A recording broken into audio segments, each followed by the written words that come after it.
baby passion. Video. We got the odds of this happening are 1 in 12,728,144. It's pretty weird. Let's get into it. What is the rarest thing you've ever witnessed in an NBA game? Maybe a crazy game winner, a big man who never takes threes knocking down the long ball, possibly a wild stat line from an individual player. Maybe it's Shaquille O'Neal tearing down an entire hoop in the middle of a game. That's probably up there. What about Stephen Curry going up for a dunk? The man hasn't dunked in a game in over 4 years, and when he does attempt one, he is less likely to succeed than he is when he attempts a free throw. That's crazy. But what is the rarest thing to happen in an NBA game? Back in 1987, Larry Bird hit 2 game winners in the same game. The first one went in, but was waved off because his coach called a timeout right as he was releasing the ball, so it technically didn't count. Sick. But he's Larry Bird. So but he also has his shorts on, so you can't be too sick. He just hits another one to ice the game for good. Not sure if that's ever happened before or since. Or what about Michael Jordan missing a dunk?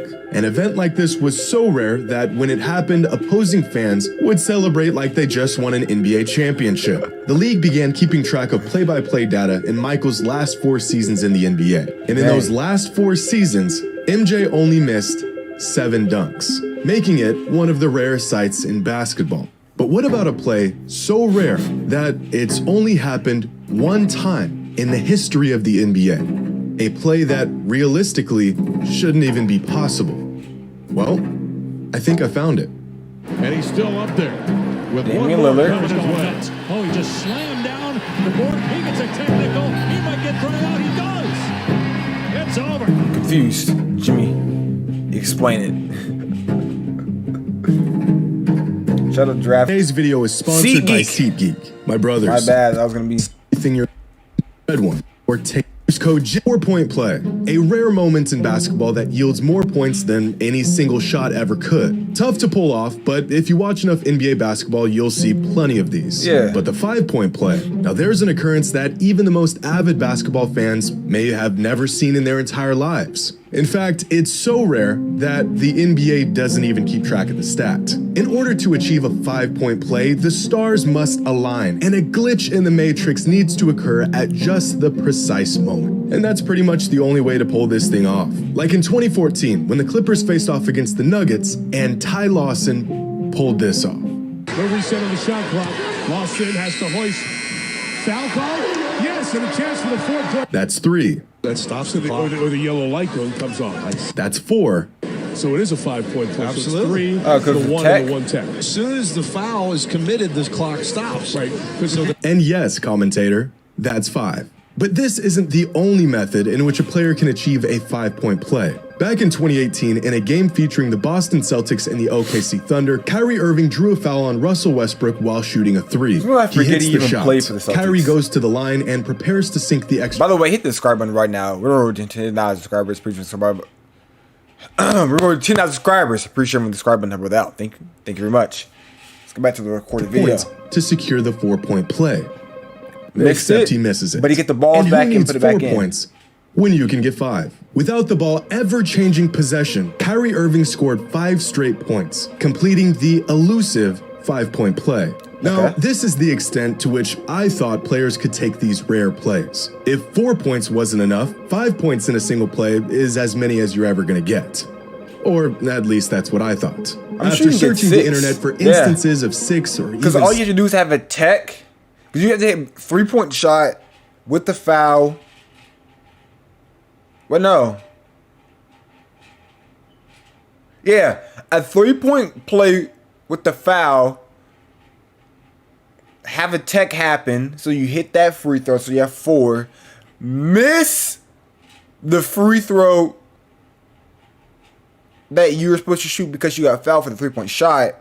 Rebound the ball and do the 2 like that happened. 7-point plays. 6-point I didn't find much. There's no database for these plays. They aren't officially recorded as any sort of meaningful stats. And the concept of a 6 or 7-point play can be interpreted in many different ways. Like this clip of Reggie Miller in the 2nd round of the 1995 playoffs against the Knicks, where some fans say he executed one of the only complete 6-point plays in NBA history. The play starts when Reggie gets the ball on the perimeter and knocks down a three. He then commits an act of violence on this poor guy, gets away with it, then steals one of the most dogshit inbound passes I've ever seen in my life, then hits another three.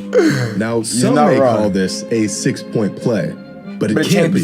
According to the NBA rulebook, a team is in possession of the ball when a player is holding, dribbling, or passing the ball. The moment Reggie hits this first three, the Knicks grab the ball and attempt the inbounds pass, which immediately ends Pacers' possession. These two shots were taken on two separate plays. But so number 14, this the Knicks is not a true 6-point play. For that. But what about a 7-point play? And I know what you're thinking. What? This isn't possible, but it is, and it's happened. An NBA team has actually scored 7 straight points without the ball ever leaving their possession. And out of all the games and players and moments that this could have taken place, it was pulled off in the NBA Finals. Last year, in Game 3 of the 2022 NBA Finals, the Warriors were trailing the Celtics 73-82 with 5 minutes left in the third quarter. The Celtics had all the momentum and were sitting on a comfortable lead.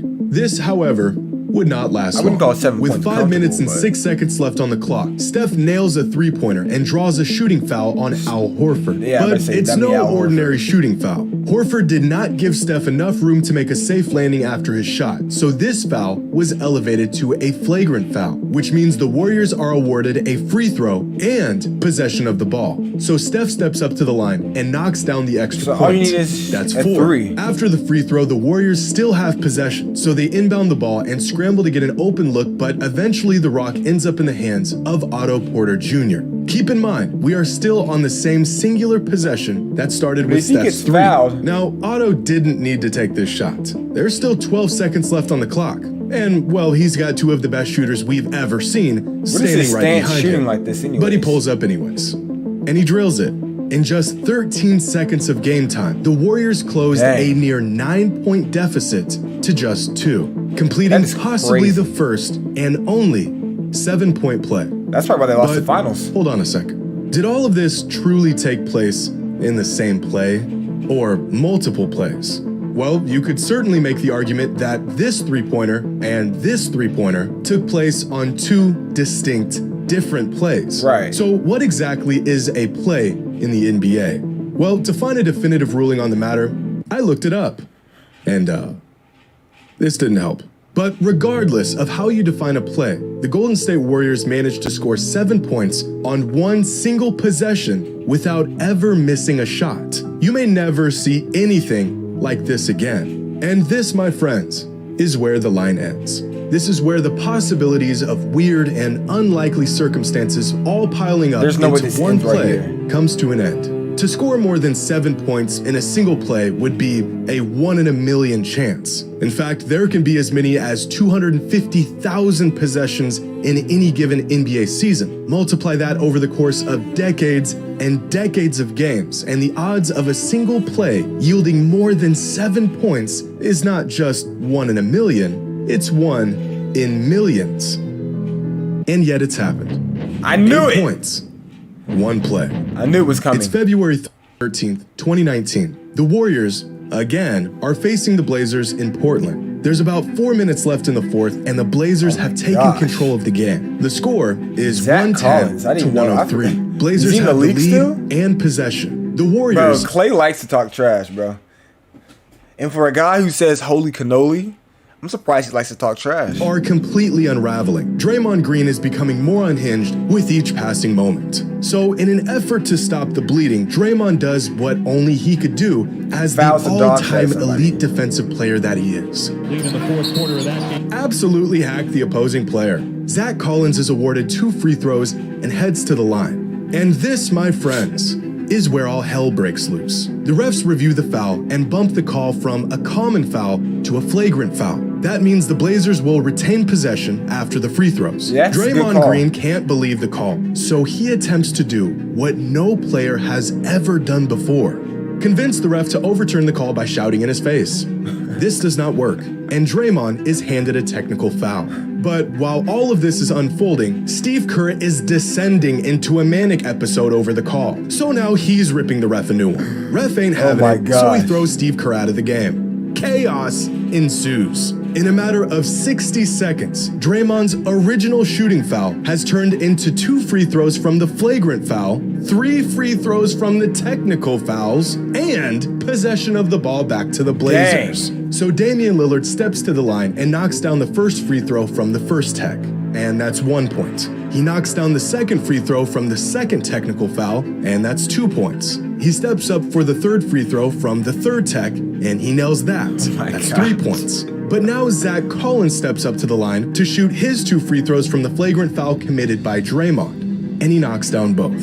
That's 5 points, and the Blazers haven't even shot a field goal yet. And because Draymond committed a flagrant foul, the Blazers retain possession. They inbound the ball, get right into their set, and to close out a possession that started with a measly little shooting foul, Seth Curry swings the ball to Jake Layman, who knocks down the corner three, bringing the total number of points off of this one play.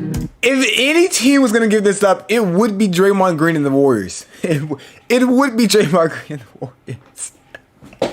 It would be Draymond Green and the Warriors. To 8.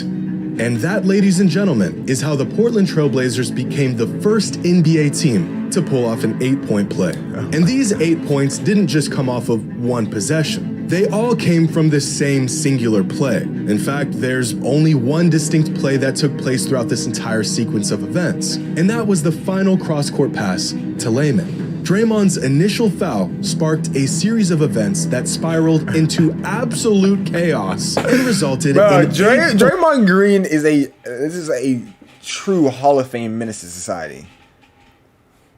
There's no one in the